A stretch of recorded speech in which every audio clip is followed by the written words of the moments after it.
कैसे हैं आप सभी? रंजू, नमस्कार सर। ये आशी कोई बच्ची आई है आज नई? जी सर। प्रणाम सर। पहली बार आई हो? सर एक बार पहले आई थी। हैं? फर्स्ट एमएचडी 1 की क्लास लगाई थी सर पहले मैंने। पहले आई थी? जी सर जी। अच्छा अच्छा।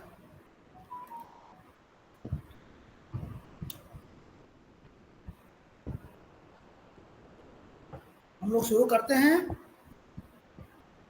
आज भी मेरा कैमरा खराब है, वो लैपटॉप वाला उसका कुछ उसकी समझ में नहीं आता है क्या खराबी है। उसको भुवनेश्वर ले जाने से जाके रिपेयरिंग होगी। तो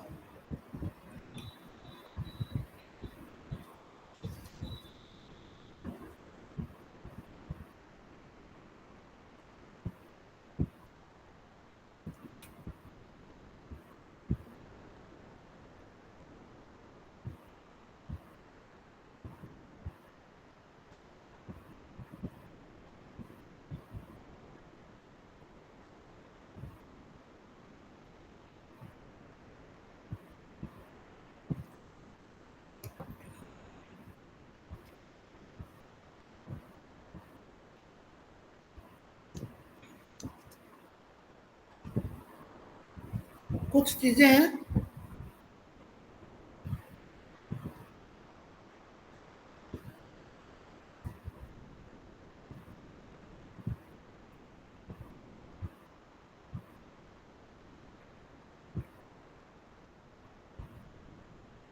हमने परसों आपको हिंदी क्या बोलते हैं भारतीय काव्य शास्त्र के बारे में, उसके जो 6 विविध संप्रदाय हैं उनके बारे में बताया था। उसके हर संप्रदाय के संस्थापक कौन है, संप्रदाय का अर्थ क्या है। संप्रदाय का अर्थ है कोई एक मुख्य आचार्य जिसने कोई महत्वपूर्ण बात कही, उनके वे शिष्य जिन्होंने उस बात को आगे बढ़ाया, और दूसरे वे चिंतक जिन्होंने उस बात का समर्थन किया, उन सबको मिलाकर एक संप्रदाय होता है, काव्य संप्रदाय। मेरी आवाज ठीक से आ रही है ना, या पंखा बंद करना पड़ेगा? नहीं सर, क्लियर आ रही सर। हाँ, क्लियर आ रहा है सर, पंखा नहीं बंद अच्छा, कीजिए। ठीक है। तो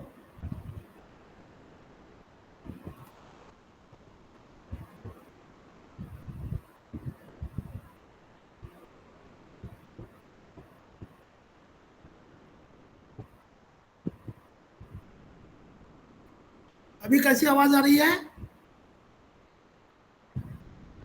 आप बोलिए थोड़ा उधर से। क्लियर है सर, हम हमारी आवाज क्लियर है। क्लियर है? जी सर। हाँ सर, सही आ रही। हाँ ठीक है। तो आज इन संप्रदायों के विविध आचार्यों के बारे में थोड़ा सा बता देता हूं, फिर अलंकार पर आगे बढ़ेंगे। ठीक है?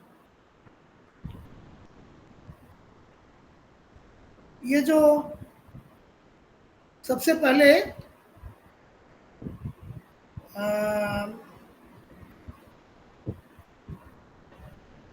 आप लोग लिख लीजिए,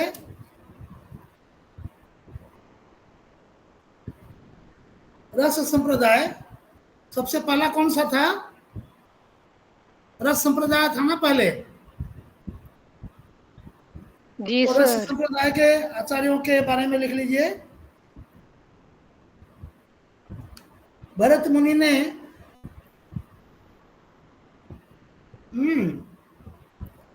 नाट्य शास्त्र की रचना की, जिसमें रस के बारे में, रस की जो अवधारणा है उसकी स्थापना की गई। उनके बाद उनका समय 300 ईसा पूर्व से 300 ईस्वी तक, मतलब 600 वर्षों के बीच कहीं माना जाता है। कोई कोई ईसा पूर्व पहली शताब्दी भी मानते हैं। उनके बाद साहित्य दर्पण के रचयिता आचार्य विश्वनाथ, 14वीं शताब्दी, मतलब लगभग 1300-1400 वर्ष के बाद किसी दूसरे आचार्य ने उस पर विचार किया।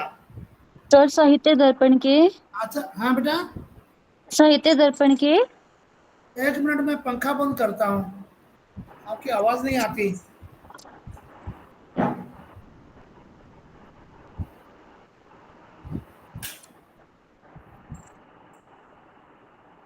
हाँ बोलो, सर साहित्य दर्पण के, फिर से बोलो। साहित्य दर्पण के रचयिता, जो रचना जिन्होंने की है, हाँ जी, आचार्य विश्वनाथ उनका नाम है। वो 14वीं शताब्दी में, हाँ, काफी उस पर विचार किया। लेकिन उसके बीच भी अनेक आचार्यों ने किसी न किसी रूप में अपने आलोचना ग्रंथों में रस को स्थान दिया है। ईसा की 9वीं शताब्दी तक,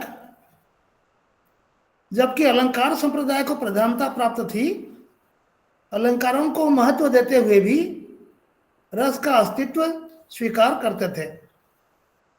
मतलब अलंकारों को भी महत्व देते थे और रस को भी महत्व देते थे। आनंद वर्धन ने रस ध्वनि को प्रधानता दी, रस ध्वनि, ठीक है। अभिनव गुप्त आचार्य 10वीं शताब्दी में, रस ध्वनि को किसने प्रधानता दी? हाँ रस ध्वनि को किसने प्रधानता दी? विनीता, थोड़ा धीरे धीरे बोला करो, इतनी स्पीड से बोलती हो, समझ में नहीं आता। सर रस ध्वनि को किसने प्रधानता दी? आनंदवर्धन ने। आनंद वर्धन रस ध्वनि को प्रधानता दी। इसी प्रकार अभिनव गुप्त आचार्य, ये 10वीं शताब्दी में हुए। इन्होंने इनकी जो रचना है ध्वन्यालोक लोचन, ठीक है, और अभिनव भारती नामक टीकाएं लिखी। हाँ, ये जो अभिनव भारती है, ये नाट्य शास्त्र जो भरत मुनि की रचना है उसकी टीका है। टीका का मतलब समझते हैं क्या? जी सर, आपने पिछले दिन बताया था। बताओ क्या है? नोट्स। नोट्स, नोट्स के साथ व्याख्या। ठीक टीका है। का मतलब है जो संक्षिप्त रूप में कहीं कहा गया है उसकी व्याख्या करनी है, उसका विस्तारीकरण, विस्तार से उसके बारे में चर्चा करना। गीता की टीका है, तो टीकाएं लिखकर रस संबंधी बहुत सी समस्याओं को सुलझाने का प्रयत्न किया। ध्वनिवादी आचार्य मम्मट ने भी गुण, दोष और अलंकारों की परिभाषा में, मम्मट वो ध्वनि संप्रदाय के हैं, उन्होंने भी अलंकारों को रस का सहायक माना है, ठीक है, और दोषों की व्याख्या भी रस के संबंध में की है। काव्य दोष एक आता है आपके प्रश्न में, काव्य प्रयोजन, काव्य दोष, ये सब आता है उसमें, हम बताएंगे बाद में। तो काव्य दोष की चर्चा करते हुए भी उन्होंने रस के बारे में चर्चा की है। काव्य दोष किसके लिए होता है?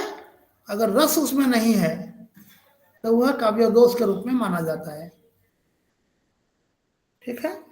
तो इसका मतलब है जितने भी आचार्य हुए, चाहे ध्वनिवादी हो, चाहे अलंकारवादी हो, चाहे हाँ किसी भी संप्रदाय के जो आचार्य हैं, वो रस को किसी न किसी प्रकार से मानते हैं। ऐसा नहीं है कि रस को, बिना रस के कोई अलंकार या कोई दूसरा विचार दिमाग में बैठाना संभव हो, ऐसा नहीं है। तो आचार्य विश्वनाथ रस संप्रदाय के संस्थापक आचार्य जो हैं, आचार्य विश्वनाथ, उन्होंने भी रस संप्रदाय की प्रतिष्ठा के संबंध में आचार्य मम्मट का ही अनुकरण किया है, ठीक है। आपको मतलब कुछ आचार्यों के नाम याद होने चाहिए हर संप्रदाय के, और एक आध आचार्यों के बारे में थोड़ा सा विस्तार से पता होना चाहिए। अब आचार्य विश्वनाथ के बारे में थोड़ा सा नोट्स करते जाइए, मैं बोलता हूं, आप महत्वपूर्ण चीजों को जल्दी जल्दी लिख लेना। काव्य संप्रदाय के रूप में रस की रूपरेखा निश्चित करने का श्रेय नाट्य शास्त्र के रचयिता भरत मुनि को जाता है, परंतु उस काल में चूंकि नाटकों तक ही काव्य सीमित था, सिर्फ नाटक ही होते थे, अतः रसों का विवेचन नाटक से ही संबंधित था। फिर भी रस के संबंध में भरत मुनि की व्याख्या, हाँ रंजू जी सर, आप थोड़ा धीरे बोलिए सर, हाँ बेटा, थोड़ा धीरे बोलिए, लिखना। जल्दी जल्दी ना बोलूं? जी सर। अच्छा अच्छा, मैं अभी विनीता को बोल रहा था धीरे धीरे बोलने के लिए, वो बात मेरे ऊपर पलट कर आ गई। अच्छा ठीक है। तो भरत मुनि ने अपने नाट्य शास्त्र में जो रस के बारे में चर्चा की है, वह चर्चा उन्होंने नाटक के बारे में की है। उन दिनों नाटक ही होते थे, काव्य नाटक होते थे, गद्य नाटक नहीं होते थे। नाटक काव्य के रूप में लिखे जाते थे। तो सिर्फ नाटक के बारे में लिखे जाने के बावजूद भरत मुनि ने रस की चर्चा बहुत व्यापक रूप से की है, बहुत व्यापक रूप से चर्चा की है। तो इसलिए परवर्ती आचार्य जो जितने हुए, उन्हें रस के बारे में चर्चा करते समय बड़ी आसानी हुई और उन्हें बना बनाया काफी कुछ उन्हें मिल गया। मैं जरा पंखा चला लेता हूँ विनीता, वो सर गर्मी में बैठा नहीं जाता। आप लोग जो बोलते हो थोड़ा वॉल्यूम बढ़ा के बोलना, और ठीक है।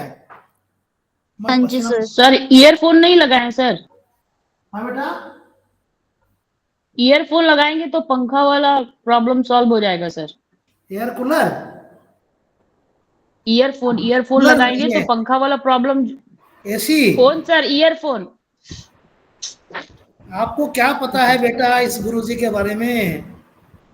ये गुरुजी हाँ जी सर। जो हैं ये तपस्वी हैं, झोपड़ी में रहते हैं, ठीक है, और एसी तो सपने की बात है। हमारा कोई पेंशन नहीं है, कोई जॉब नहीं है, ठीक है ना। तो आप लोग व्यक्तिगत रूप से जुड़ोगे तो पता चलेगा। तो आचार्य विश्वनाथ का जो ग्रंथ है उसका नाम है साहित्य दर्पण। साहित्य दर्पण में रस को काव्य की आत्मा कहा। उससे पहले रस को काव्य की आत्मा किसी ने नहीं कहा। सबसे पहले आचार्य विश्वनाथ ने काव्य की आत्मा रस को बताया और कहा कि वाक्यम रसात्मकम काव्यम। और उनका यह वाक्य अत्यंत प्रसिद्ध हो गया, इसीलिए उन्हें रस संप्रदाय का संस्थापक माना जाता है, भरत मुनि को नहीं, ठीक है। उसके बाद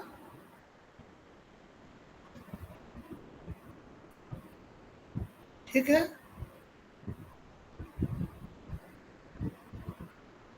फिर आचार्य विश्वनाथ के बाद पंडित राज जगन्नाथ, ये 17वीं शताब्दी में हुए। हम लोग रस संप्रदाय के बारे में बात कर रहे हैं। तो उन्होंने जो उनकी जो रचना है उसका नाम है रस गंगाधर। रस गंगाधर। तो उसमें उन्होंने काव्य की जो परिभाषा दी है उसमें लिखा है रमणीयार्थ, लिख लीजिए, रमणीयार्थ प्रतिपादकः शब्दः काव्यम। लिख लिया? रमणीयार्थ प्रतिपादकः शब्दः काव्यम। ये तो समझ में आता है। रमणीय मतलब सुंदर, आनंददायी, अर्थ प्रकट करने वाला है। रमणीयार्थ प्रतिपादन, प्रतिपादन करने वाला, प्रकट करने वाला, हाँ, जो शब्द है वही काव्य है। इसमें फर्क क्या हुआ? आचार्य विश्वनाथ ने कहा वाक्यम रसात्मकम काव्यम, मतलब वाक्य से नीचे शब्द के स्तर पर काव्य, शब्द से मतलब वाक्य से नीचे एक शब्द, दो शब्द हो उसे काव्य नहीं कह सकते। लेकिन पंडित राज जगन्नाथ ने और आगे जाकर कहा कि अगर कोई शब्द रमणीय अर्थ का प्रतिपादक हो, रमणीय अर्थ को प्रकट करता हो, वह काव्य है।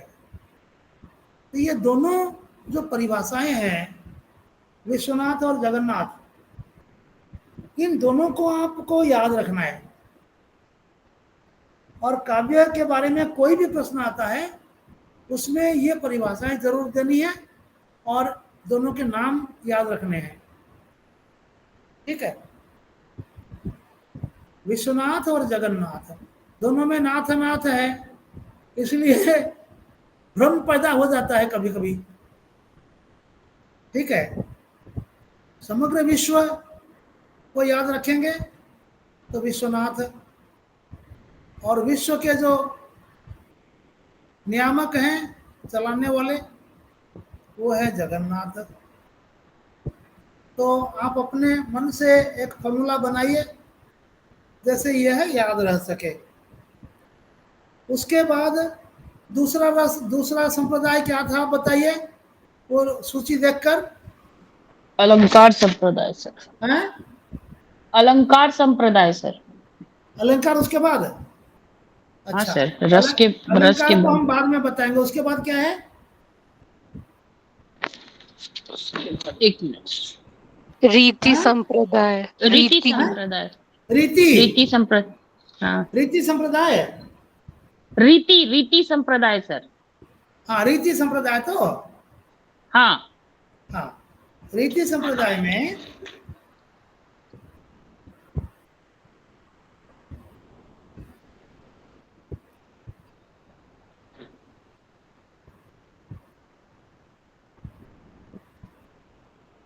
इसके संस्थापक हैं आचार्य वामन। क्या लिखा है आपने? वामन। हाँ, तो उन्होंने जो ग्रंथ लिखा है रीति संप्रदाय के बारे में, उसका नाम है काव्यालंकार सूत्र वृत्ति। काव्यालंकार सूत्र वृत्ति लिख लिया। अलंकार। उसमें उन्होंने लिखा है काव्यालंकार सूत्र वृत्ति में आचार्य वामन ने लिखा है रीतिरात्मा काव्यस्य। रीतिरात्मा, इसको संधि विच्छेद करने से क्या होगा? रीति प्लस आत्मा। रीति ही विसर्ग हो जाएगा। रीति ही जोड़ आत्मा। आत्मा। हाँ, मिलकर हो गया रात्मा। रीति रात्मा काव्यस्य, अर्थात रीति ही काव्य की आत्मा है। रीति से आचार्य वामन का अभिप्राय था पद रचना की विशेषता। जैसे मैंने आपको समझाया था, जो शैली आप किस तरह से अपनी बात को रखते हैं, घुमा फिरा कर या सीधा है, तो वाक्य रचना को स्वाभाविक रचना शैली में लिखते हैं या थोड़ा टेढ़ा मेढ़ा करके लिखते हैं, वो है रीति। तो इसमें वे कहते हैं रीति का अर्थ है विशिष्टा पद रचना रीति। हाँ बोलो। विशिष्टा पद रचना रीति। उन्होंने कहा कि रीति किसे कहते हैं कि एक विशिष्ट विशेष रूप से आपने पदों की रचना की, तो वह जो विशिष्टता है, उस विशिष्टता का नाम है रीति। मतलब प्रकार के पद्धति।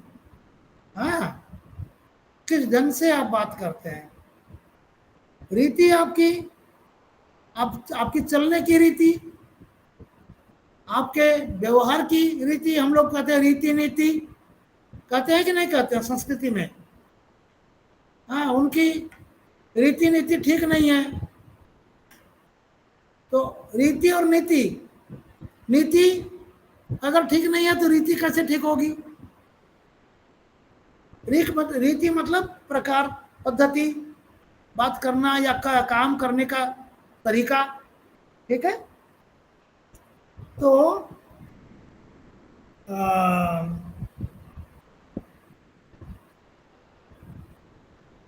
तो उन्होंने कुछ रीतियों की स्थापना की है। उन रीतियों में उनके नाम है गौड़ी,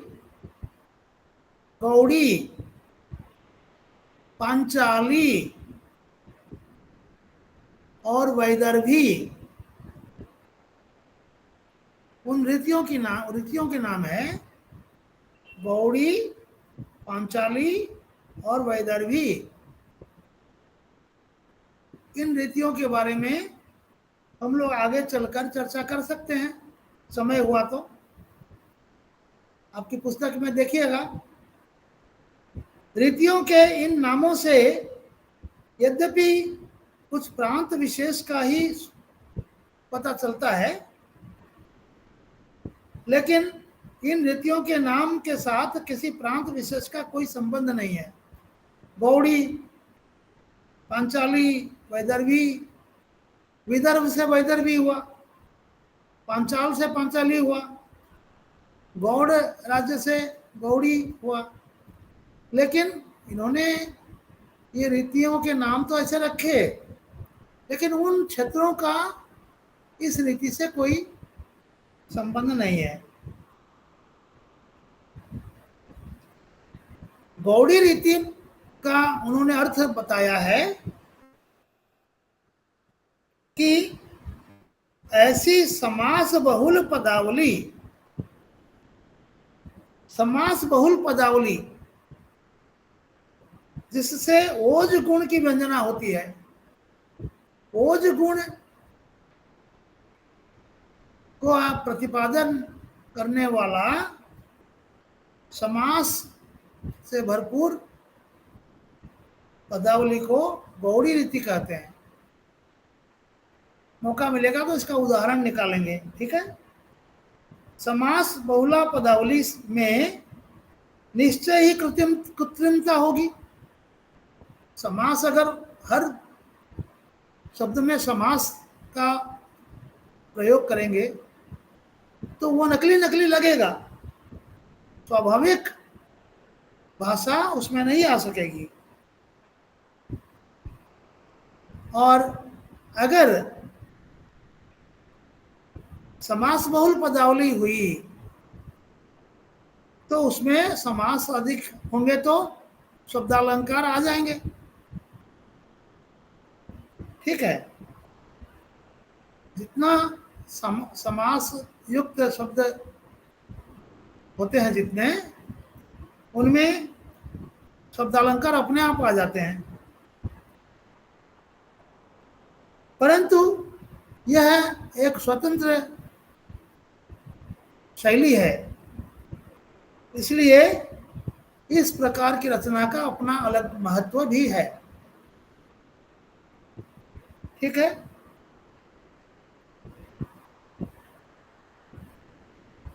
पांचाली रीति का क्या मतलब है? पांचाली रीति का मतलब है ऐसी रचना जो सरल भाषा में, सुबोधगम्य भाषा में लिखी गई हो। कर्ण कटु, श्रुति कटु शब्द उसमें ना हो, तो उसको आचार्य वामन ने कहा कि यह पांचाली रीति है। अब रीति का शब्द समझ रहे हैं ना, शैली, प्रकार, किस प्रकार आप शब्दों का संयोजन कर रहे हैं। एक था समास बहुल शब्दों का प्रयोग, तो वह हो गया गौड़ी रीति। पांचाली जो शैली है, रीति है, उसमें बिल्कुल सरल भाषा होती है। संस्कृत गर्भक कटु या सुनने में, बोलने में कठिनाई जिन शब्दों से होती हो, वैसी रचना को जिसमें कटुता हो, कठिनाई हो, उसको पांचाली रीति नहीं कह सकते। फिर वैदर्भी रीति क्या है? वैदर्भी रीति में गौड़ी रीति की तरह लंबे लंबे शब्द या समास बहुल शब्द तो नहीं होते, लेकिन ऐसा भी नहीं कि उसमें समास होता ही नहीं हो, ठीक है।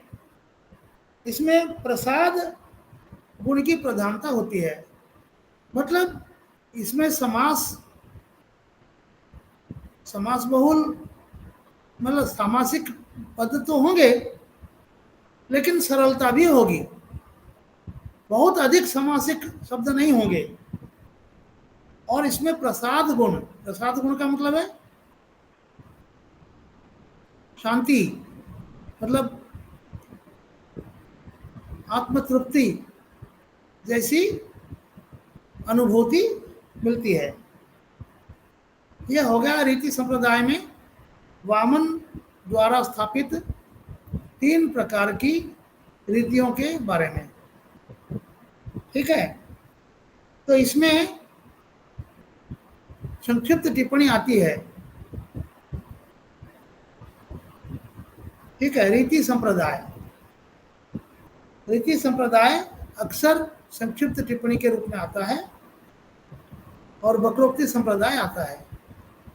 अलंकार संप्रदाय टिप्पणी में नहीं आएगा, बड़े प्रश्नों में आएगा। तो यह हो गया रीति संप्रदाय। उसके बाद और कौन सा संप्रदाय है? ध्वनि संप्रदाय। हैं? ध्वनि ध्वनि वक्रोक्ति? ध्वनि हैं? ध्वनि ध्वनि ध्वनि सर, ध्वनि संप्रदाय। ये ध्वनि? हाँ सर। अच्छा, तो ध्वनि संप्रदाय, वो पंखा चलाने से ना आप जो बोलते हैं वो बात उड़ जाती है हवा में। तो ध्वनि संप्रदाय के संस्थापक हैं आनंद वर्धन आचार्य। हाँ आशी, ठीक है, शाबाश, ऐसे लिख दिया करो इसमें, ठीक है ना। तो ध्वनि संप्रदाय के संस्थापक आनंद वर्धन, और उनकी रचना का नाम है ध्वन्यालोक।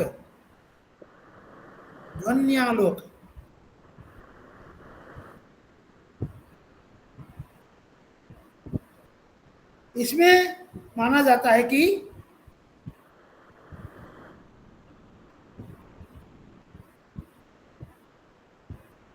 काव्य में जो बातें कही जाती हैं उसका अर्थ जो होता है, काव्य का असली प्रयोजन वही नहीं है।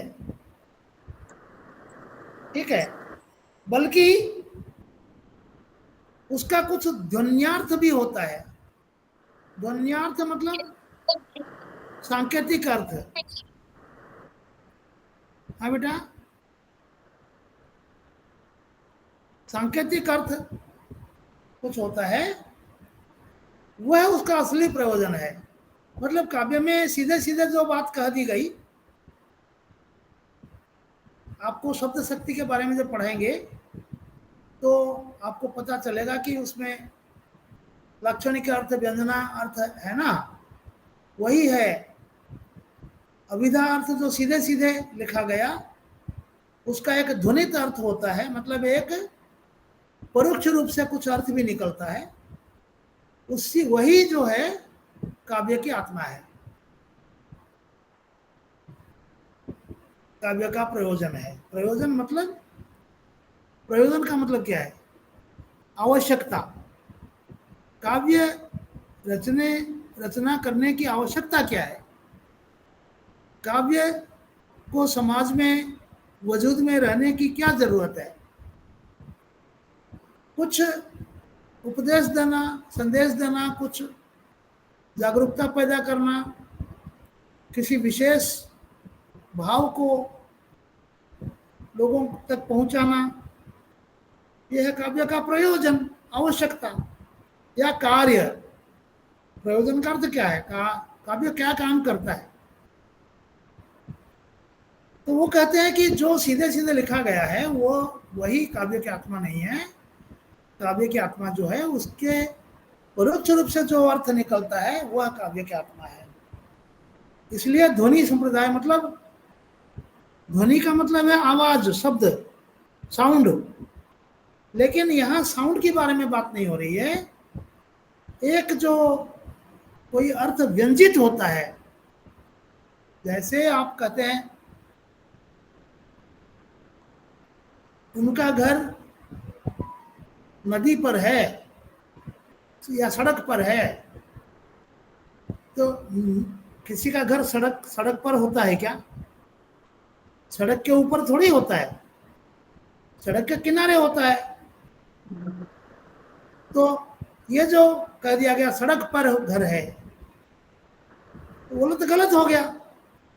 उसका वास्तव में जो ध्वनित अर्थ है वो है मतलब सड़क के पास है,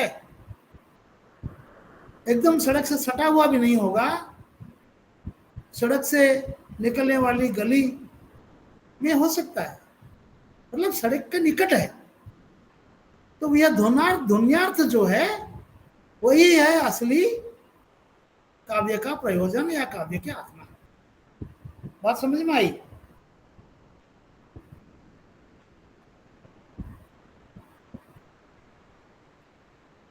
तो आनंदवर्धन ने और उनके बाद जो ध्वनिवादी आचार्य हुए,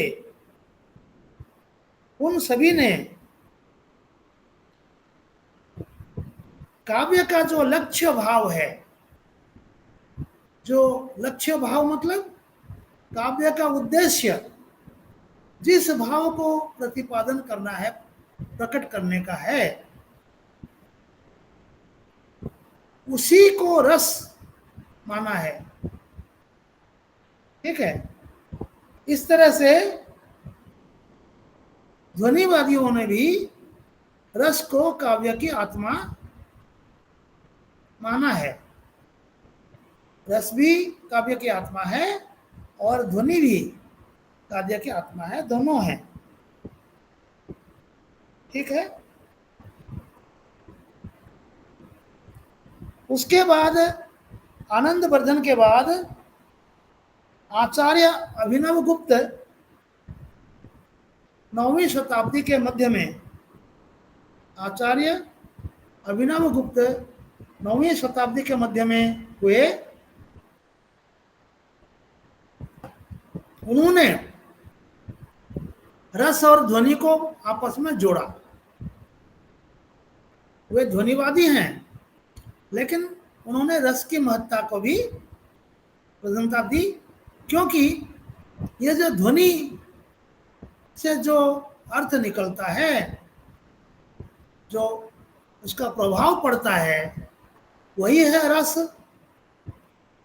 तो ध्वनि और रस में आपस में एक बहुत ही गहरा संबंध है, ऐसा किसने कहा?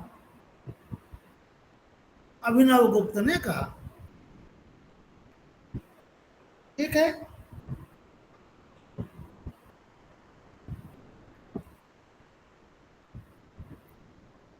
लेकिन उनके बाद, अभिनव गुप्त के बाद जो ध्वनिवादी आचार्य हुए, उन लोगों ने रस को दरकिनार करके ध्वनि को ही काव्य की आत्मा के रूप में प्रतिपादन करने का प्रयास किया। लेकिन यह है जो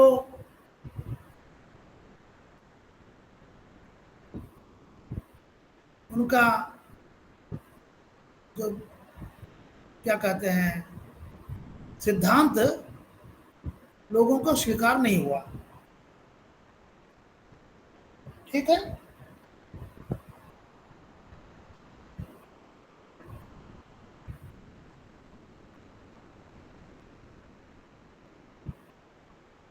तो उसके बाद कौन सा है? वक्रोक्ति। हाँ, उसमें ध्वनि संप्रदाय में आचार्य मम्मट भी आते हैं। आचार्य मम्मट के अभी लिख लीजिए, ये 11वीं शताब्दी में हुए। आचार्य मम्मट ध्वनिवादी आचार्यों में बहुत महत्वपूर्ण स्थान रखते हैं। उन्होंने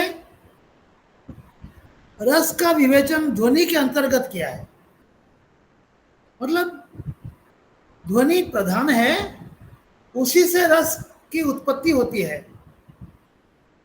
और यह बात कुछ हद तक हमें भी ठीक लगती है, आप शब्द या कोई वाक्य बोलते हैं, उसमें जो अर्थ व्यंजित होता है, पहले अर्थ व्यंजित होता है, अर्थ व्यंजित होने के बाद रस की उत्पत्ति होती है।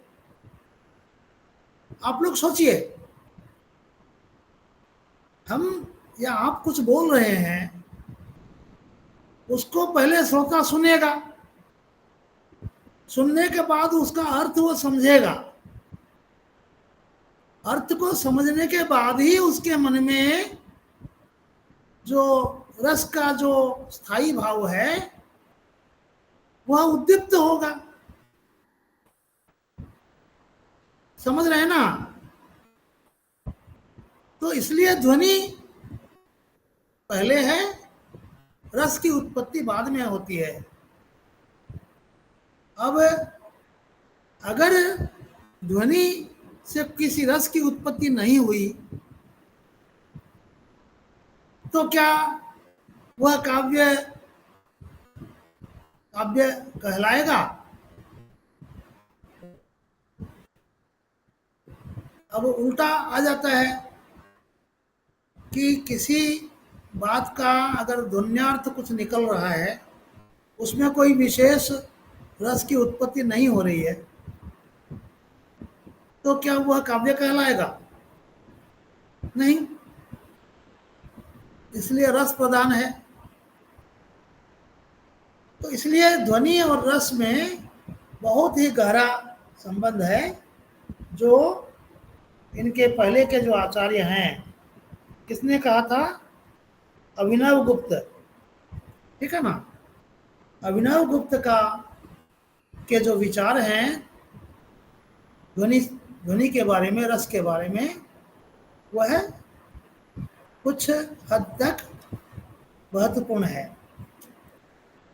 उसके बाद क्या गुण संप्रदाय है? क्या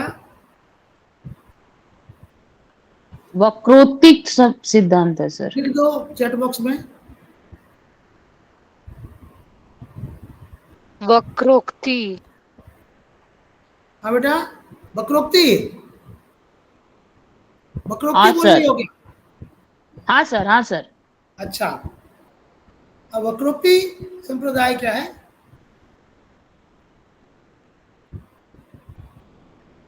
भामह और दंडी ने काव्य के संबंध में वक्रोक्ति का उल्लेख किया है, लेकिन 10वीं शताब्दी तक, 10वीं शताब्दी के पूर्व तक काव्य संप्रदाय के एक स्वतंत्र काव्य संप्रदाय के रूप में वक्रोक्ति की प्रतिष्ठा नहीं हुई थी। इसमें वक्रोक्ति संप्रदाय के संस्थापक कुंतक को माना जाता है, आचार्य कुंतक। इनको कुंतल भी कहते हैं, कुंतल, लेकिन कुंतक का उल्लेख अधिकतर मिलता है, कुंतल का उल्लेख नहीं मिलता है।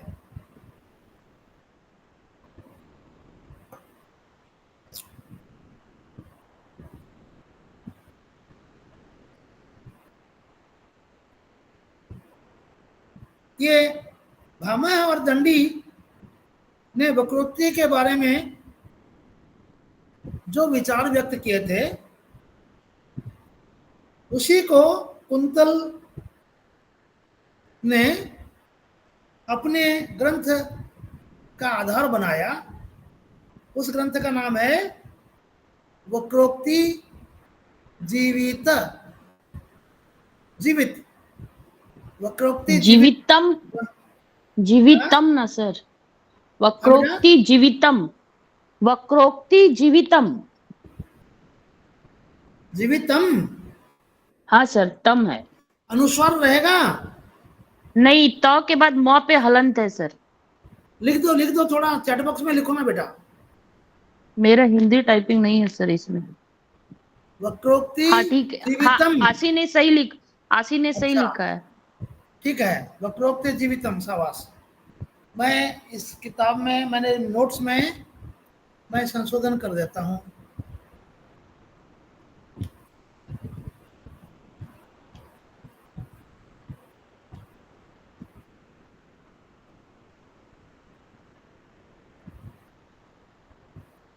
वक्रोक्ति जीवितम, ठीक है। ये जो अनुस्वार और म में हलंत संस्कृत में, इसका एक नियम है, दोनों एक ही हैं, लेकिन जब किसी वाक्य के बीच में होता है तब वह म में हलंत नहीं लिखा जाता, वह अनुस्वार बनकर ऊपर उठ जाता है, समझे। और जब वाक्य के अंत में आता है तब अनुस्वार नहीं रह के म में हलंत हो जाता है, ठीक है। यहां क्या है, वक्रोक्ति जीवितम अंतिम शब्द है, इसलिए यहां म में हलंत रहेगा। तो कुंतक के ग्रंथ का नाम है ये। आचार्य भामह ने वक्रोक्ति को व्यापक रूप देकर काव्य के लिए उसे आवश्यक बताया है, और दंडी ने स्वभावोक्ति के विरोध में, स्वभावोक्ति का मतलब क्या है, स्वाभाविक रूप से जो बात कही जाती है, वक्रोक्ति उसका उल्टा है। वक्रोक्ति जो है वो स्वाभाविक भाषा थोड़ी ही है, थोड़ा व्यंग्य के रूप में घुमा फिरा कर बोला जाता है। इसलिए दंडी ने वक्रोक्ति के महत्व को थोड़ा सा संकुचित कर दिया। वे कहते हैं कि सीधे सीधे बोलने से आदमी जैसे समझ लेता है, वक्रोक्ति को समझने में समय लगता है, इसलिए वह अधिक महत्वपूर्ण नहीं है। कुछ संकुचित कर दिया उसके अर्थ को, लेकिन उसका महत्व उन्होंने स्वीकार किया है। आचार्य कुंतक ने वक्रोक्ति में काव्य के सभी अंगों को माना।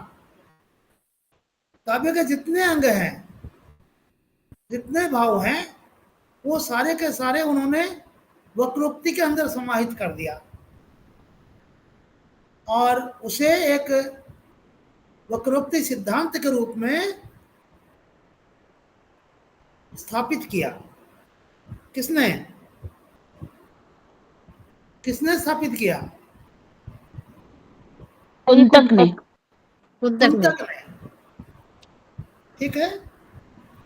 और उन्होंने कहा कि वक्रोक्ति ही काव्य की आत्मा है। अब उसके बाद कौन सा है?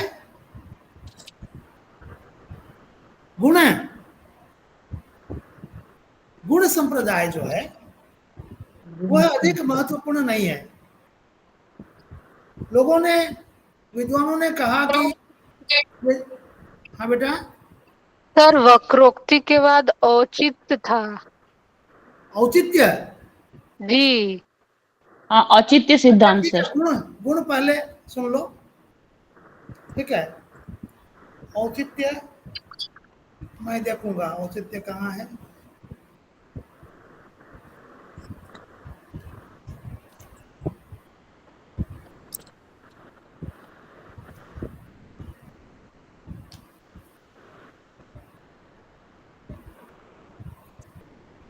तो गुण संप्रदाय जो है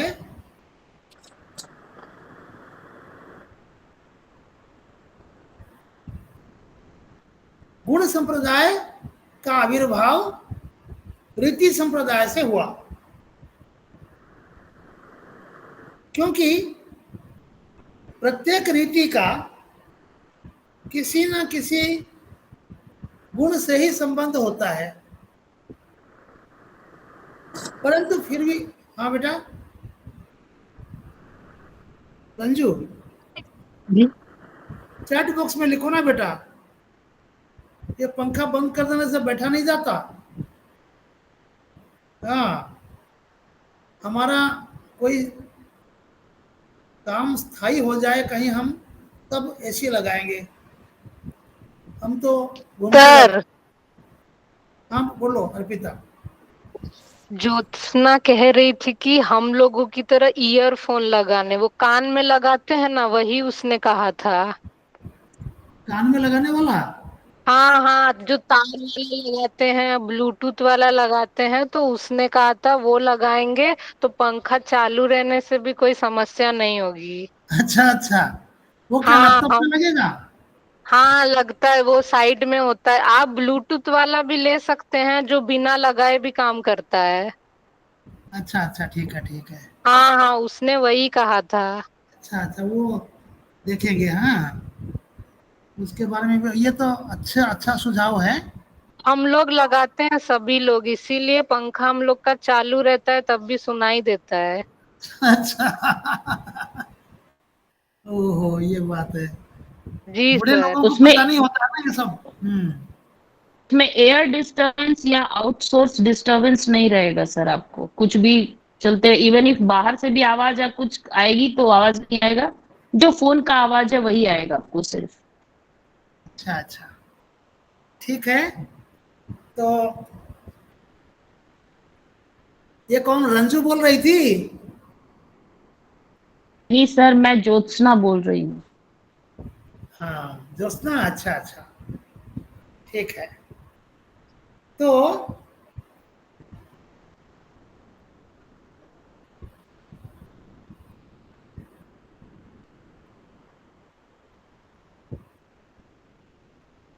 कुछ आचार्यों ने रीति और गुण को अलग अलग करके बताया है। हाँ, लेकिन आगे चलकर गुण का संबंध रीति से न रहकर रस के साथ जुड़ गया। जो गुण संप्रदाय, इसमें मैंने किसी आचार्य का नाम नहीं लिखा है, ठीक है। तो गुण संप्रदाय महत्वपूर्ण बिल्कुल नहीं है। किसी ने इसे रीति संप्रदाय से जोड़ा, किसी ने इसे रस संप्रदाय से जोड़ा। जो गुण है वो क्या है? रस का ही तो रूप है। उसमें जो गुण है, ओज गुण, करुण, ये तो यही तो सब रस है।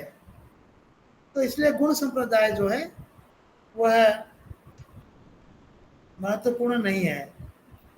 और एक बच गया, सर तो औचित्य और अलंकार। गुण के कितने भेद होंगे सर? फिर से बोलो। गुण काव्य जो बताया आपने वो कौन कौन सा होगा सर? जैसे आपने ओज बताया ना, हैं? गुण काव्य का तीन होगा सर क्या?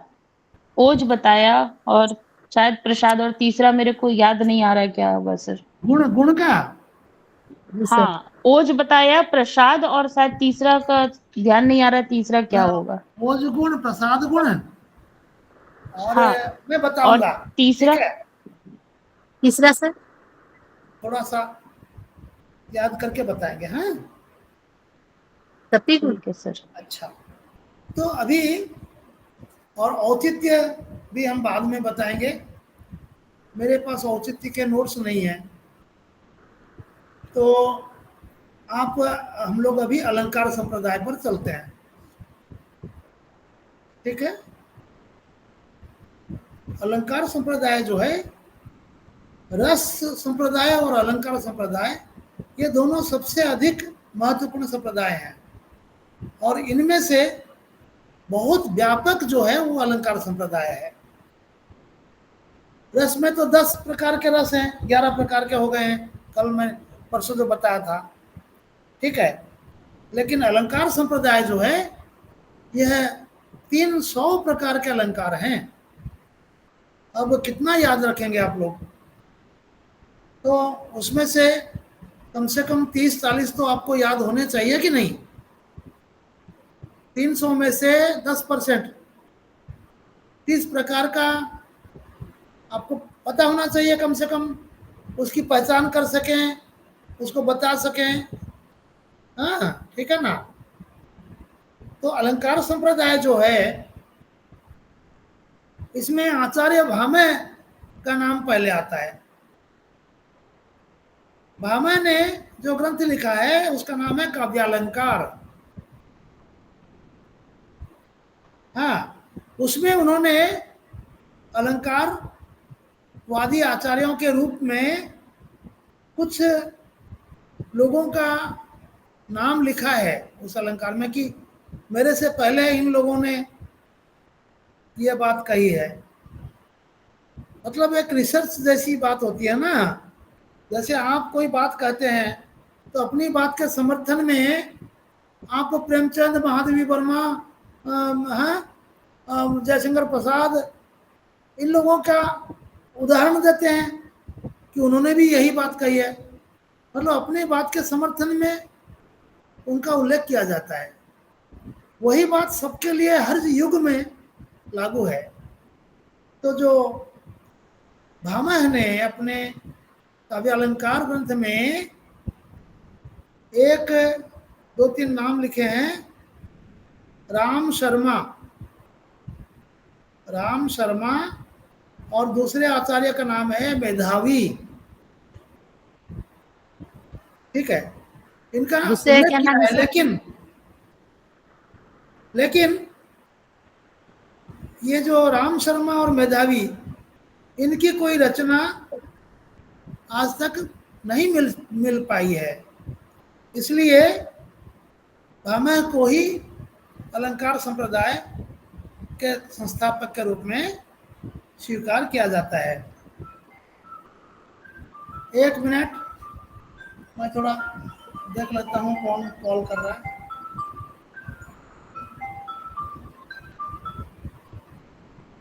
हाँ बेटी, हाँ मैंने किया था वो जो डेस्कटॉप लाया हूँ छोटा सा, वो मिला क्या? हाँ, उसको एक टूटा है, एक ठीक है, लेकिन जो ठीक है उसका ऊपर का वो उखड़ गया है। तो अभी काम चलाने के लिए लाया हूँ मैं, अभी आऊंगा तो बताऊंगा। हाँ, उस पर एक कपड़ा बिछा देना और उस पर बच्चे पढ़ लेगी, ठीक है? और वो जो टूटा है वो क्या टूटा है देख के मैं बताऊंगा, ठीक है?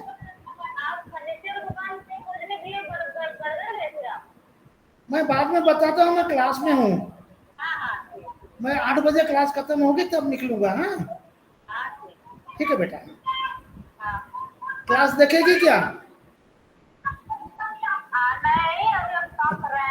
हाँ ठीक ठीक ठीक।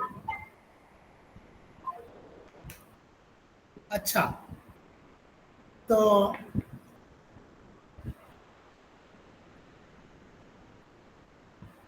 एक प्रसंग से कह देता हूँ। एक बच्ची है, उसका बाप नहीं है, तो मैं उसकी देखभाल कर रहा हूँ। उसके लिए एक पुराना लैपटॉप मेरे पास था, दे दिया, और कुछ पढ़ने के लिए मेज वगैरह अगड़म बगड़म डिक्शनरी खरीद के दे दिया। 4th में है वो बच्ची। आप लोगों को खुशी हो रही है कि नहीं सुनकर? जी सर, बहुत खुशी हो रही है। हाँ, मेरा स्वभाव ऐसा है, मैं करता रहता हूँ। मेरे पास कमाई हो चाहे ना हो, लेकिन समाज का कार्य तो जरूर करना है। आप लोग नहीं, भी सबको करना चाहिए सर, सबको करना हाँ। चाहिए सर। तो उसी की माँ ने फोन किया था। तो हम गए थे मेज खरीदने के लिए, टेबल और स्टूल, तो दुकान नहीं मिली। तो वहाँ किसी से संपर्क मेरा था, उससे मैंने अनुरोध किया कि ऐसे ऐसे एक बच्ची है, उसके लिए दे सकते, आपके पास है क्या? तो उन्होंने वो जो छोटा वाला आता है ना, आलती पालती मार के धरती पर बैठते हैं और एक स्टूल, दो हाँ जी सर, पैर होते हैं फोल्डिंग वाले, बेड पे रख के पढ़ने वाला सर। वो दे दिए हमें, तो उससे काम चलेगा। फिर हम जब भुवनेश्वर जाएंगे तो खरीद के ला देंगे उसके लिए बड़ा वाला। तो चलो, तो अलंकार संप्रदाय में भामह का समय जो है 5वीं 6वीं शताब्दी का है। हाँ, और उन्हीं ने अलंकार संप्रदाय के आलोक में, प्रकाश में विधि पूर्वक, मतलब विस्तार से साहित्य शास्त्र की रचना की है। भामह ने 38 अलंकार माने हैं। हाँ बेटी रंजू, जी सर। मैं नहीं सुन पा रहा हूँ, मैं ईयरफोन खरीदता हूँ। हाँ, थोड़ा समय लगेगा, ये पंखा गड़बड़ कर देता है। आप लोग अगर लिख लोगे, थोड़ा सा लिख लिख के दिखाओगे तो बढ़िया रहेगा, संक्षेप में, ठीक है। तो भामह ने 38 अलंकारों का उल्लेख किया था, और उसमें जो प्रधान अलंकार है वो वक्रोक्ति अलंकार है। वक्रोक्ति को दूसरे आचार्यों ने एक संप्रदाय के रूप में बताया, काव्य की आत्मा के रूप में बताया, लेकिन भामह ने वक्रोक्ति को एक अलंकार माना। वो है मतलब एक प्रकार का उसमें अर्थ निकलता है, एक भाव निकलता है, इसलिए वो एक काव्य रचना की रीति भी है। वक्रोक्ति एक रीति भी है, एक अलंकार भी है, लेकिन वह आत्मा नहीं हो सकती काव्य की, ठीक है।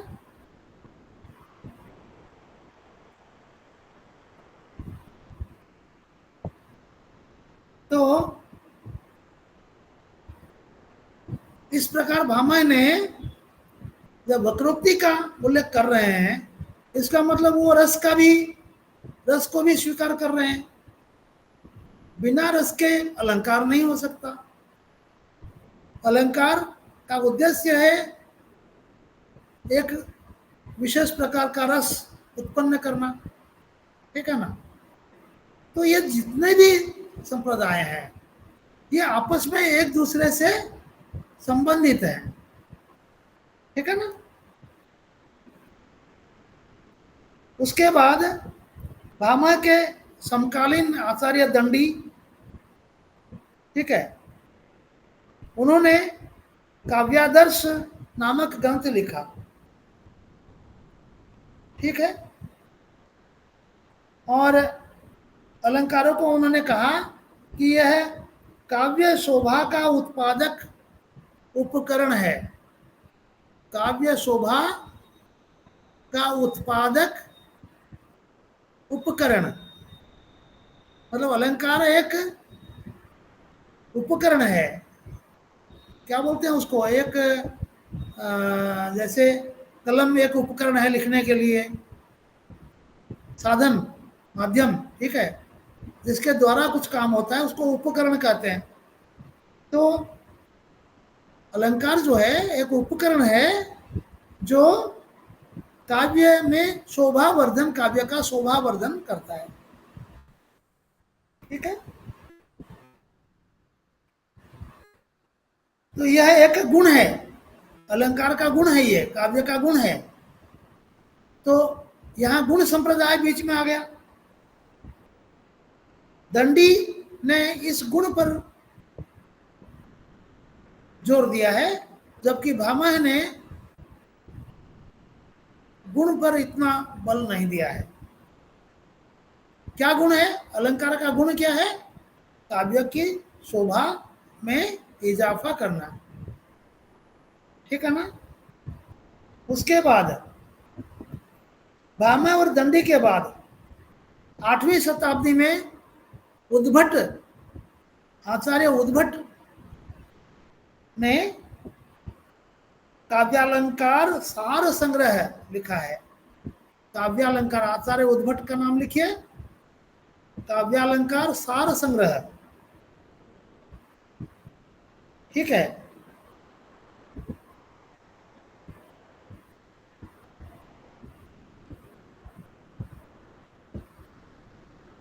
उसके बाद उद्भट के बाद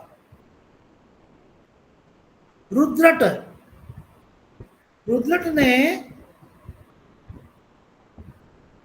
अपना ग्रंथ जो है उसका नाम उन्होंने भी काव्यालंकार रखा है।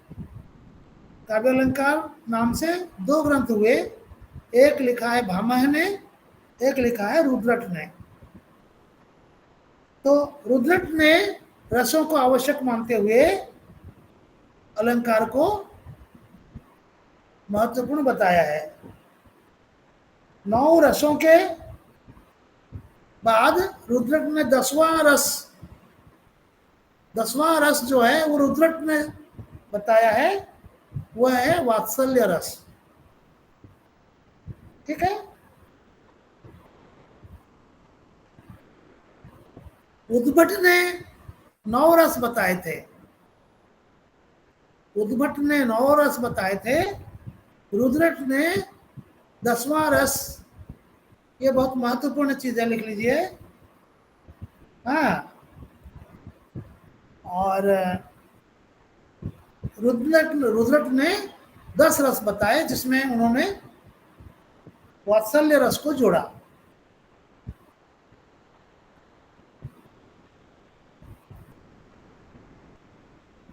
लेकिन रुद्रट के बाद बहुत सारे आचार्य और हुए, उन्होंने कोई मौलिक बात नहीं की, लेकिन जोड़ तोड़ करके अलंकारों की संख्या बढ़ाते गए,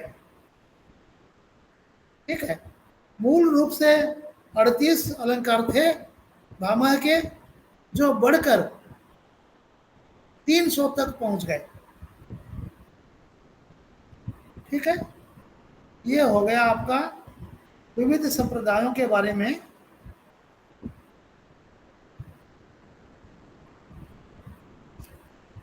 संक्षिप्त जानकारी। और अब अलंकार के बारे में आते हैं।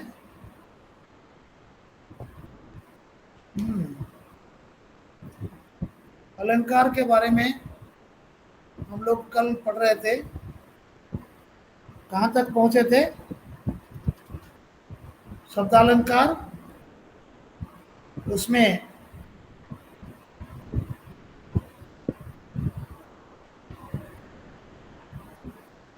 अनुप्रास और श्लेष, यमक, 3 प्रकार के अलंकारों के बारे में हम लोगों ने जिक्र किया था। अलंकारों के, ये अनुप्रास अलंकार के भेद लिखिए। अनुप्रास अलंकार जो मैंने बताया था, उसके 5 भेद हैं। 5 भेद हैं। छेकानुप्रास, वृत्त्यानुप्रास, वृत्ति, हाँ, छेक, वृत्ति, श्रुति, लाट और अंत्य, ठीक है। ये 5 प्रकार के अनुप्रास अलंकार हैं। यदि आपको अनुप्रास अलंकार के बारे में संक्षिप्त टिप्पणी आती है प्रश्न में, तो आपको ये 5 वेदों के बारे में लिखना पड़ेगा। और यदि अनुप्रास अलंकार के बारे में स्वतंत्र रूप से आपको प्रश्न नहीं पूछा गया है, उससे कोई बड़ा प्रश्न पूछा गया है, तो आप इन 5 उपभेदों को छोड़ सकते हैं। अनुप्रास, यमक इत्यादि कहकर आगे बढ़ जाएंगे। समझ में आया? क्योंकि आपको समय पूरा नहीं पड़ेगा। तो छकानुप्रास का उदाहरण देखिए।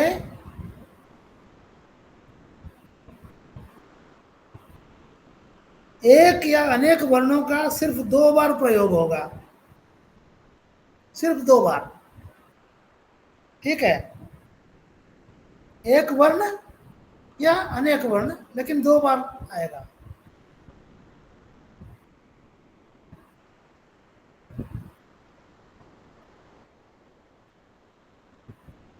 जैसे ऊंचे घोर मंदिर के अंदर,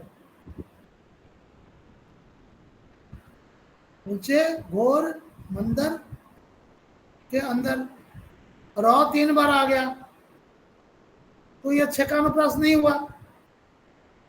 ठीक है, लेकिन मंदिर अंदर, मंदिर अंदर में जो दर है, इसमें छकानुप्रास हो गया। समझ रहे हैं ना? देखिए, इसमें एक उदाहरण मैंने लिखा है।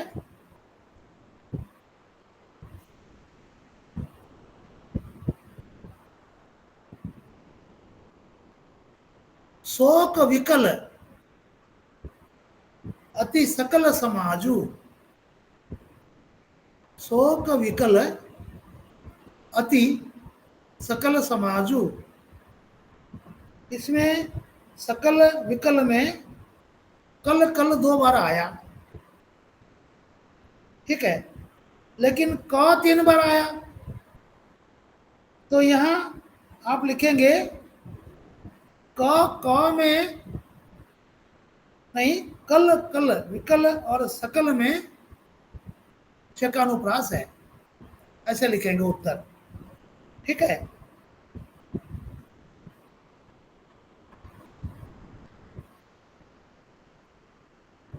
इस करुणा कलित हृदय में अब विकल रागिनी बजती। कौन से काव्य का अंश है ये? कोई बता सकता है?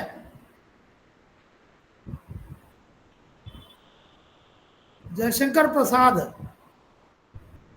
आंसू, आंसू काव्य, करुणा कलित, इसमें क 2 बार आया। ठीक है, पहले चरण में, इसलिए वहां छकानुप्रास हुआ। लेकिन एक बहुत बढ़िया उदाहरण है, आप लोग लिखेंगे क्या? जी सर। लिखो, ये वाला लिखो, वो जो पहले बताया मत लिखो। लिखो, लपट से, लपट से झट, और एक बार बोलिए। लपट से झट रुख जले जले, लपट से झट रुख जले जले।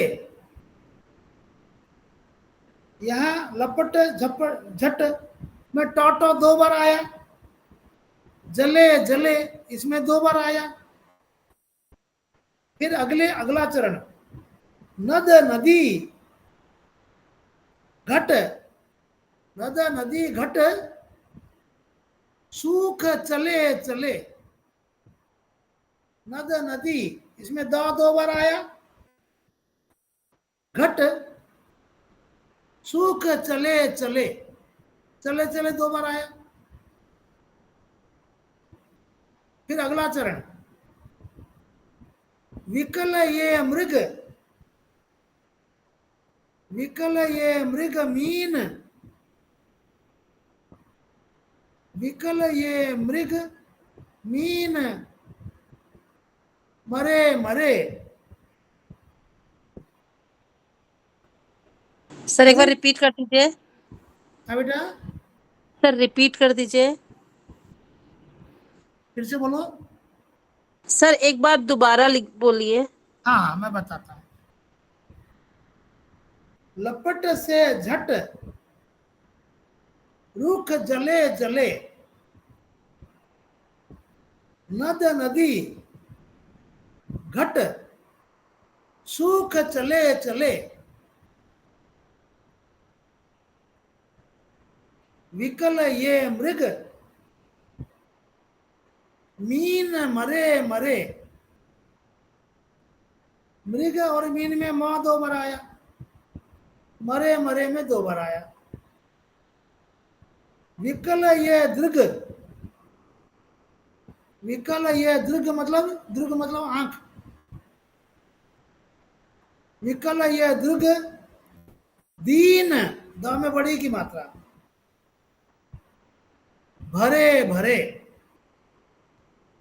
विकल ये दृग दीन भरे भरे। यह उदाहरण जो है विशुद्ध छेकानुप्रास का उदाहरण है। इसमें और मिलावट नहीं है, कोई दूसरा अलंकार इसमें नहीं है, ठीक है ना। तो छेकानुप्रास के लिए ये सबसे बढ़िया उदाहरण है।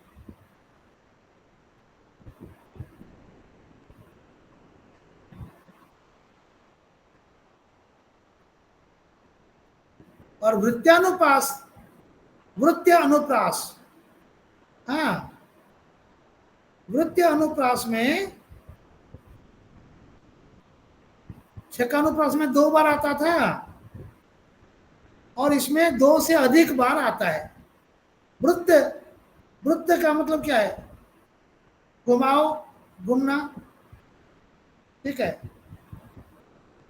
और वृत्ति का अर्थ है,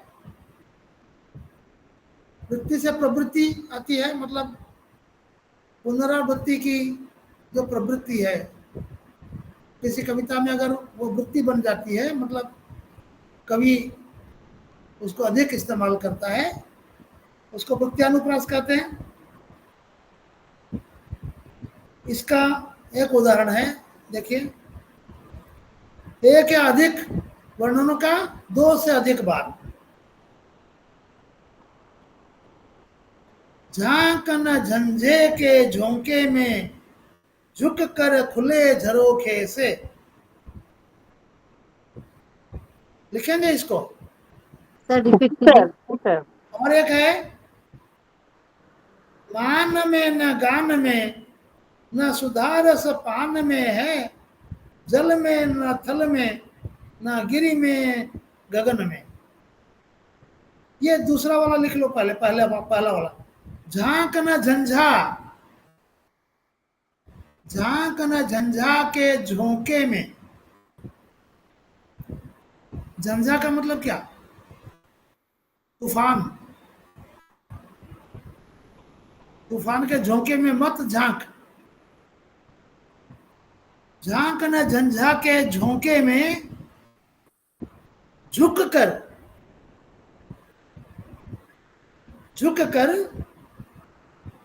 खुले झरोखे से, खुले झरोखे से, ठीक है ना। मतलब बाहर तूफान आ रहा है,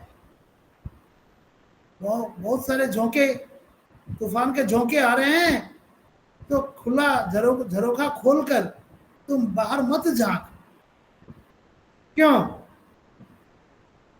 बीमारी पकड़ लेगी, घर के अंदर सब उड़ जाएगा, तूफान के झोंके आ रहे हैं।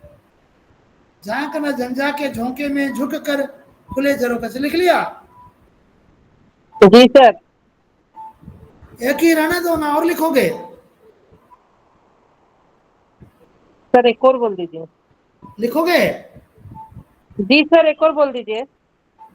हाँ बेटा, सर एक और बोल दीजिए। एक और? जी सर। अच्छा, लिखो, मान में न गान में,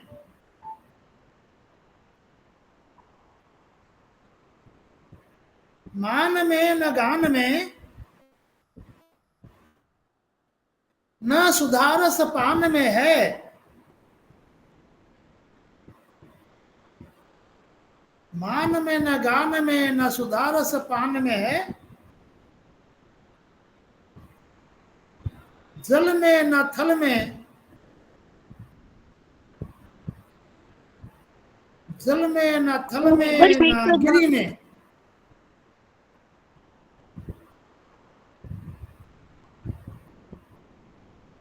गगन में। सर एक बार रिपीट करना एग्जाम्पल। हाँ बेटी, सर एक बार रिपीट करना। एक बार और बोलूं। हाँ जी। मान में ना गान में, ना सुधारस पान में है, जल में ना थल में ना गिरी में, ना गगन में। नहीं, अंत में ना नहीं है। जल में ना थल में ना गिरी में, गगन में।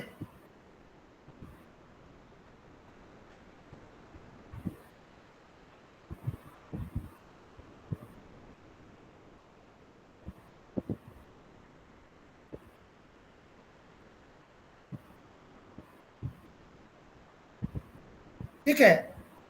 अब लाटानुप्रास देखिए। लाटानुप्रास में क्या होता है, शब्द वही होंगे, शब्द वही होंगे, शब्दों की अब पुनरावृत्ति होगी, उनका अर्थ भी वही होगा। ठीक है। यमक में क्या है, अर्थ बदल जाता है, लेकिन लाटानुप्रास में शब्दों का अर्थ वही रहेगा, सिर्फ उसका जो अन्वय है, अन्वय करने से उसका अर्थ बदल जाता है। अन्वय का मतलब क्या, उसको सजाकर लिखने से, उसमें जो विराम चिन्ह है, कॉमा, फुल स्टॉप, उसको थोड़ा इधर उधर कर देने से उसका अर्थ बदल जाता है। जैसे सबसे प्रसिद्ध उदाहरण है, पूत सपूत तो क्यों धन संचय। पूत सपूत तो क्यों धन संचय। दूसरी पंक्ति में पूत कपूत, सा सिर्फ बदल गया, क हो गया। पूत कपूत तो धन संचय क्यों। और जितना संचय करोगे वो उड़ा देगा, कपूत है। लेकिन इससे अच्छा उदाहरण ये है, इसको आप काट सकते हैं। ये बढ़िया उदाहरण है, लिखो। पराधीन जो जन, कौमा, अर्धविराम, पराधीन जो जन, ये अल्प विराम है, अर्धविराम नहीं, अल्प विराम। पराधीन जो जन नहीं स्वर्ग, अल्प विराम, नरकता हेतु। पराधीन जो जन, अल्प विराम, नहीं स्वर्ग, अल्प विराम, नरकता हेतु। फिर अगले चरण में शब्द वही रहेंगे, लिख लो, सिर्फ अल्प विराम थोड़ा आगे पीछे होगा। आप शब्दों को लिख लो पहले। दूसरे चरण में वही शब्द लिख लो, विराम चिन्ह मत देना। लिख लिया।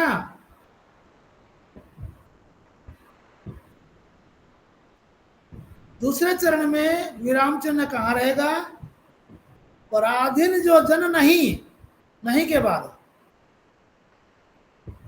एक ही अल्प विराम है, स्वर्ग नरकता है तू। ठीक है ना। पहली पंक्ति में कहा गया जो लोग पराधीन हैं उसके लिए कोई स्वर्ग नहीं है, उसको नरक ही नरक मिलता है। लेकिन जो पराधीन जो जन नहीं, जो लोग पराधीन नहीं हैं, उनके लिए स्वर्ग नरकता है, तो उनके लिए नरक भी स्वर्ग जैसा बन जाता है। ठीक है, तो ये हो गया अनुप्रास का यमक। ठीक है, एक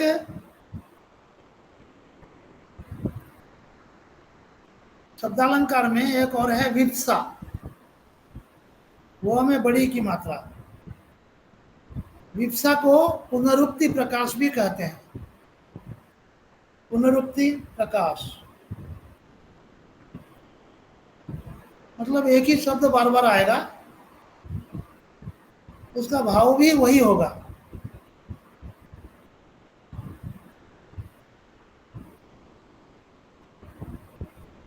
छी छी छी जन तूने पाप कमाया, छी छी छी जन तूने पाप कमाया, धर्म धर्म तूने यह प्रलय मचाया। विस्मय सूचक चिन्ह है।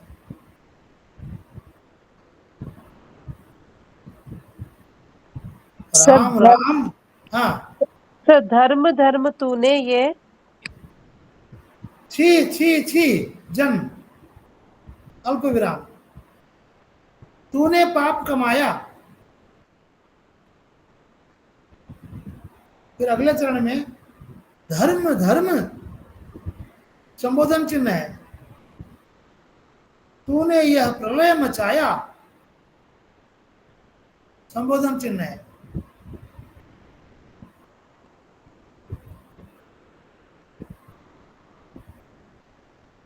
और एक उदाहरण लिख लो, राम राम संबोधन चिन्ह विस्मय सूचक। राम राम तू भी कैसा हत्यारा,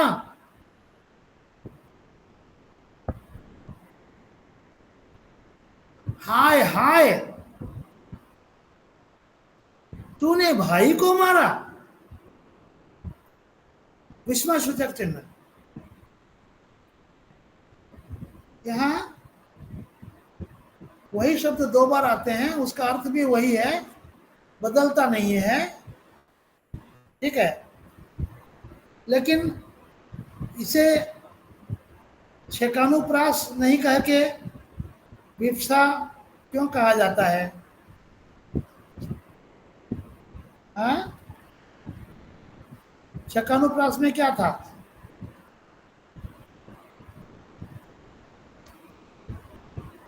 छेकानुप्रास में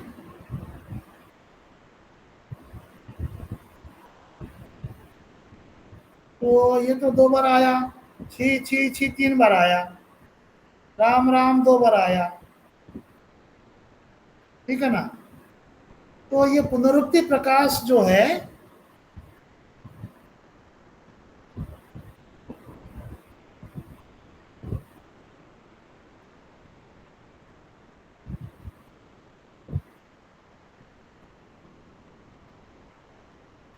यह छेकानुप्रास और लाटानुप्रास से अलग क्यों है?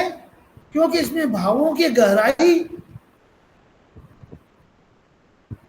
का पता चलता है। लिख लीजिए,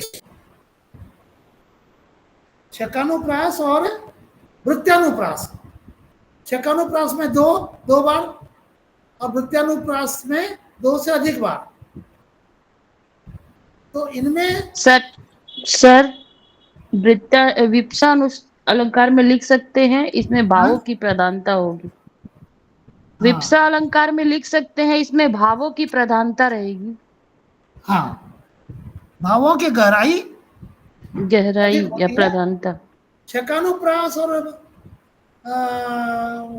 वृत्त्यानुप्रास में भावों की गहराई नहीं आती है, वो सिर्फ चमत्कार पैदा होता है। लेकिन यहाँ चमत्कार पैदा होने के साथ साथ भावों की गहराई द्योतित होती है, इसलिए इसमें सब विस्मय सूचक चिन्ह दिए गए हैं। श्लेष अलंकार मैंने बता दिया था। श्लेष अलंकार के भी कई रूप हैं, दो, शब्द श्लेष, अर्थ श्लेष।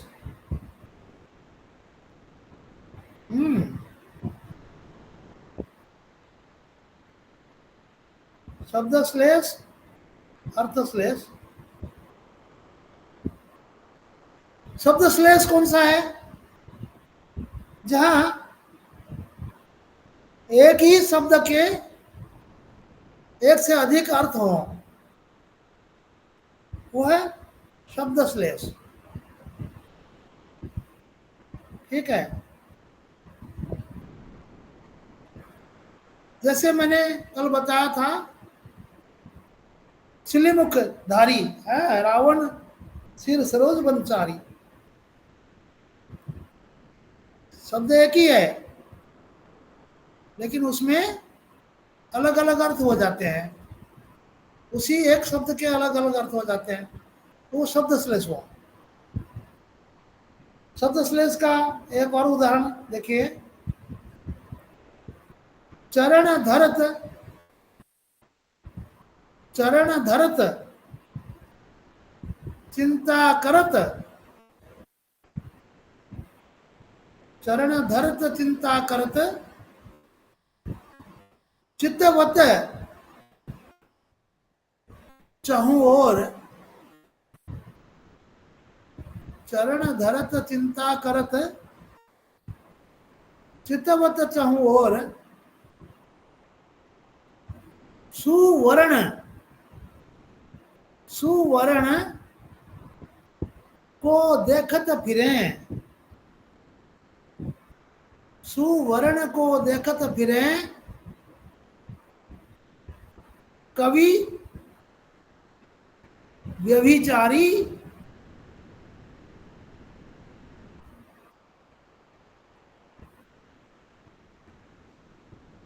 लिख लिया? जी सर। यहाँ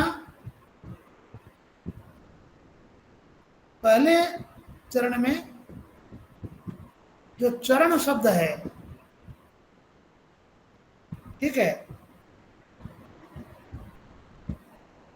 और दूसरे शब्द में, दूसरे चरण में सुवर्ण, इनमें शब्द श्लेष है। किसके संदर्भ में? कवि, व्यभिचारी और चोर। इन तीनों के संदर्भ में तीन प्रकार के अर्थ हैं।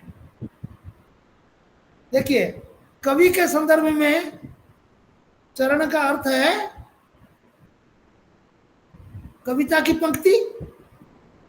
ठीक है, कवि क्या करता है? चरण धरत, एक चरण लिखता है, धरना मतलब लिखना। फिर चिंता करत, एक चरण लिख करके फिर चिंता करता, सोचता है और क्या लिखूं। चित्तवत चहु और, ऐसा करते हुए वो इधर उधर थोड़ा देखता भी है, शून्य में, मतलब मानो इधर उधर देखने से उसको प्रेरणा आती हो। ये लेखन हर लेखक कवि का एक चरित्र है।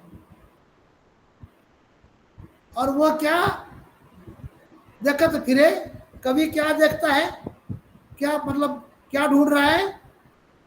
सुवर्ण, अच्छे वर्ण, सुंदर वर्ण, अक्षर या शब्द की तलाश में रहता है।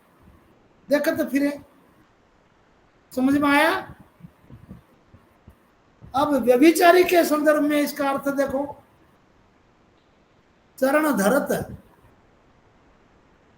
यहाँ चरण का मतलब पांव। वो जहां भी पांव रखता है वो है मन में सोचता भी है और चारों ओर देखता भी है। वह क्या ढूंढता है? सुवर्ण, कोई सुंदर कन्या या सुंदर व्यक्ति, सुंदर पुरुष की तलाश में जो व्यभिचारी है या व्यभिचारिणी है, वह काम पिपासा को लेकर सुंदर लोगों की तलाश में रहते हैं, व्यभिचारी। और चोर के संदर्भ में क्या है? चरण धरत, पांव रखता है धीरे धीरे, छुपे छुपे, सोचता भी है, चारों ओर देखता भी है सतर्कता पूर्वक। वह क्या ढूंढ रहा है? सुवर्ण, मतलब स्वर्ण, सोना सोने की तलाश में रहता है। कितना सुंदर उदाहरण है कि नहीं? जी ऐसे सर। उदाहरण ढूंढ ढूंढ के आप लिखेंगे ना। किसने अंगूठा दिखाया भाई? आशी ने, जोस्ना, अरे वाह, शाबाश। तो ऐसे ऐसे मैं ढूंढ कर रखता हूं। क्या करें, इसमें समय बहुत लगता है। ये जीवन भर हमने जितना अध्ययन किया है उसमें कहीं कुछ मिल जाता है तो नोट कर लेते हैं। हाँ, अब अर्थ श्लेष, शब्द श्लेष में आपके 4 उदाहरण हो गए। एक मैंने आपको लिखाया था, रावण सिर सरोज बनचारी। एक वही तुलसीदास का लिखा था, किरति भी भनिति भीति भली सोई ना, वो अनुप्रास में बताया था, वो अनुप्रास है। तो शब्द श्लेष में आपके 2 उदाहरण हुए, एक रावण सिर सरोज बनचारी और यह चरण धरत चिंता करत। और भी है, हाँ, रहीमन पानी राखिए बिन पानी सब सून, पानी गए न उबरे मोती मानुष चून। हाँ, इसकी व्याख्या अभी नहीं करेंगे, आप लोग पढ़ लेना थोड़ा सा, ठीक है। इसको संक्षेप में लिखिए, आपको गूगल में मिल जाएगा। रहीमन पानी राखिए बिन पानी सब सून, इसका आप गूगल में सर्च करके मीनिंग देख लेना, और श्लेष कहाँ होता है, क्यों होता है, उसका अर्थ आपको मिल जाएगा, ठीक है। आप लोग लिख लीजिए।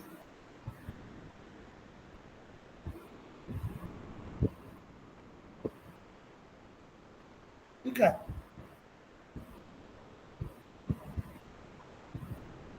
अर्थश्लेष। अर्थश्लेष में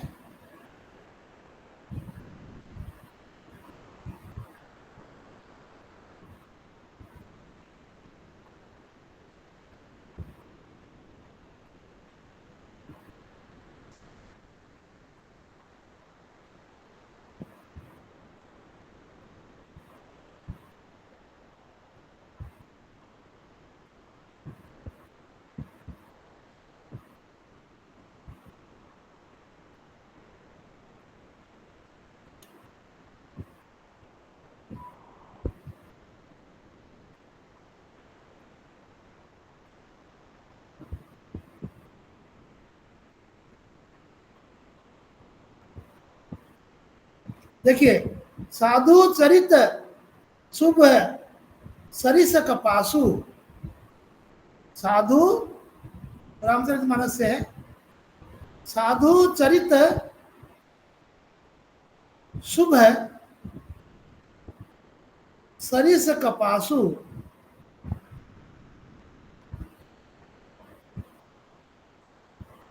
निरस विशद गुणमय फल जासु।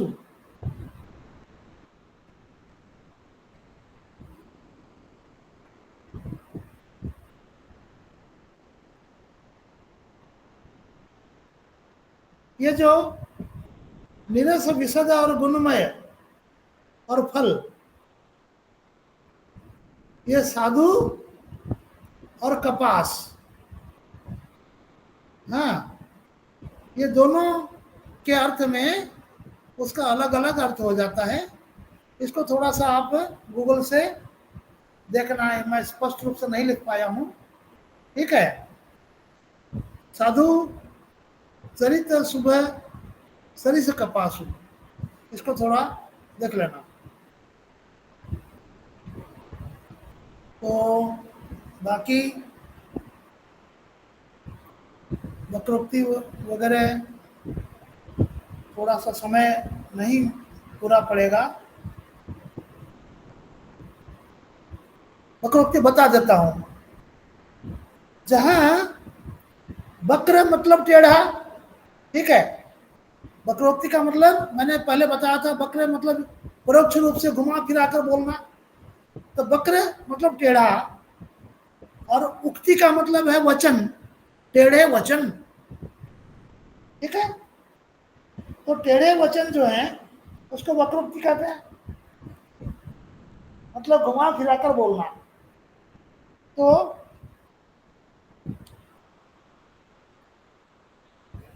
ठीक है, वक्रोक्ति के दो प्रकार हैं, श्लेष वक्रोक्ति, काकू वक्रोक्ति।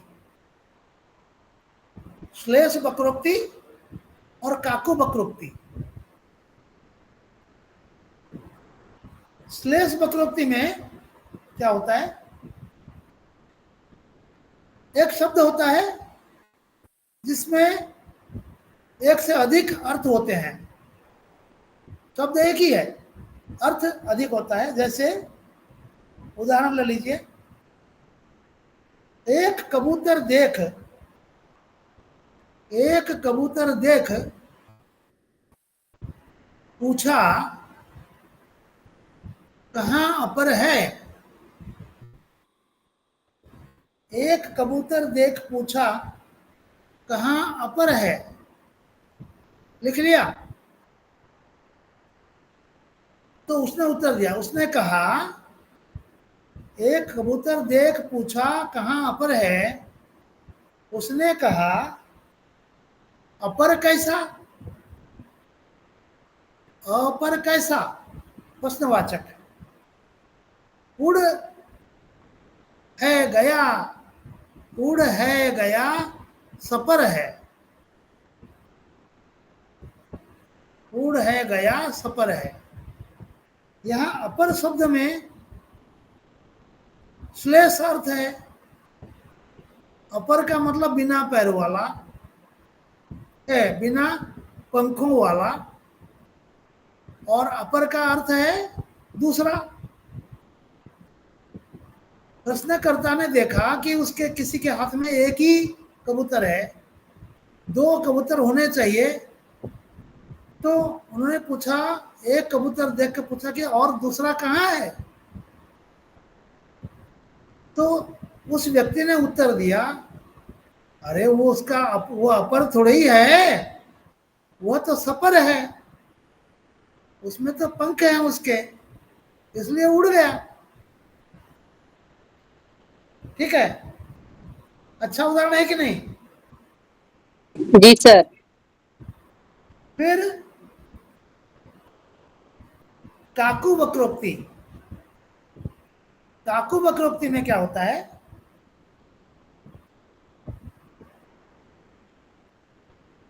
वक्ता कुछ बोलता है लेकिन श्रोता वक्ता के कंठ विकृति के कारण मतलब बोलने का तरीका थोड़ा सा बदल गया, उसने कुछ सोचकर बोला लेकिन सुनने वाले ने उसका कुछ दूसरा अर्थ लगाया। ठीक है, कंठ विकार मतलब जो ये जो चिन्ह है ना, विस्मय सूचक चिन्ह, पूर्ण विराम की जगह अगर विस्मय सूचक लगा देंगे तो कंठ विकार हो जाएगा। या विस्मय सूचक जहां होना चाहिए वहां अगर आपने पूर्ण विराम के रूप में उसको सुन लिया तो उसका अर्थ बदल जाएगा। जैसे मैं बोलता हूं मैंने चोरी की, पूर्ण विराम हो गया। लेकिन मैं उसको इस तरह बोलूंगा, मैंने चोरी की, यह विस्मय सूचक चिन्ह है। तो मैंने चोरी की, मैंने चोरी की, कट विकार। बोलने का लहजा अगर बदल गया उसका अर्थ उल्टा हो जाता है। समझ में आया? जी सर। यह काकू वक्रोक्ति है। इसका एक उदाहरण लिखिए। मैं सुकुमारी, वही तुलसीदास, हाँ, रामचरितमानस। मैं सुकुमारी नाथ वन जोगू, मैं सुकुमारी नाथ वन जोगू, तुम ही उचित, तुम ही, तुम हाँ, माँ में हाँ मिलेगा, तुम ही है, तुम ही उचित तप, मोह कहाँ भोगू, मोह कहाँ भोगू। यह पंक्ति तुलसीदास ने रामायण में लिखी है और उन्होंने पूर्ण विराम दिया है। लेकिन यहां विस्मय सूचक चिन्ह होना चाहिए। ठीक है। सीता कहती हैं मैं सुकुमारी, और सुकुमारी नाथ के बाद वन विस्मय सूचक होता है। मैं सुकुमारी हूं। राम ने कहा तुम सुकुमारी हो, तुम कहाँ जा रही हो मेरे साथ, तुम महल में रहो। तो सीता कहती है विस्मय सूचक चिन्ह के साथ, मैं सुकुमारी और नाथ वन जोगू, मुझे सुकुमारी कहते हैं और मेरे पति आप वन के योग्य हैं। तुम ही उचित तप, तुम्हारे लिए तप उचित है और मेरे लिए भोगू, मेरे लिए भोग विलास उचित है। यह विस्मय सूचक चिन्ह के रूप में वो बोलती हैं। लेकिन सुनने वाला अगर पूर्ण विराम लगाकर सुनेगा तो वो सीता क्या कह रही है, मैं सुकुमारी हूं, आप वन के योग्य हैं, तुम्हारे लिए तप उचित है और मेरे लिए भोग उचित है। कंठ विकार। तुलसीदास जी के रामायण में, अब तुलसीदास ने विस्मय सूचक चिन्ह दिया था कि नहीं पता नहीं, लेकिन जितने भी रामायण रामचरितमानस मिलता है उसमें सब में पूर्ण विराम दिया हुआ है। समझ में आया काको वक्रोक्ति? ठीक है, समझ में आया? सीता कह रही हैं, इसका मतलब है कि यदि मैं सुकुमारी हूं तो आप भी तो सुकुमार हैं, दोनों ही सुकुमार हैं। तो दोनों सुकुमार हैं, तो ऐसे में आप अगर वन जा सकते हैं तो मैं क्यों नहीं जा सकती? समझ में आया? इसका सीधा अर्थ यह है। लेकिन इसमें विस्मय सूचक नहीं होने के कारण उसमें भ्रम पैदा होता है। तो संक्षेप में 9 मिनट हाथ में था, इसलिए मैंने वक्रोक्ति बता दिया। 8 बज चुके हैं, समाप्त करते हैं। कल अर्थ अलंकार बताऊंगा। आज शब्द अलंकार पूर्ण हो गया। ठीक है जी, धन्यवाद सर। किसी को कुछ कहना है? संगीता? नहीं सर, धन्यवाद। अच्छी खुश क्लास रहो लगी बेटा। हाँ, मेरी पढ़ाई कैसी होती है सर, आप बहुत अच्छी। मुझे व्हाट्सएप पर लिखिए, मेरे व्यक्तिगत व्हाट्सएप पर। मैं उसको अपनी आत्मकथा में लिखूंगा। मेरा नंबर है 700818। आप लोगों के पास है, 80 के पास है कि नहीं? लिख लो 7008182570। ठीक है, तो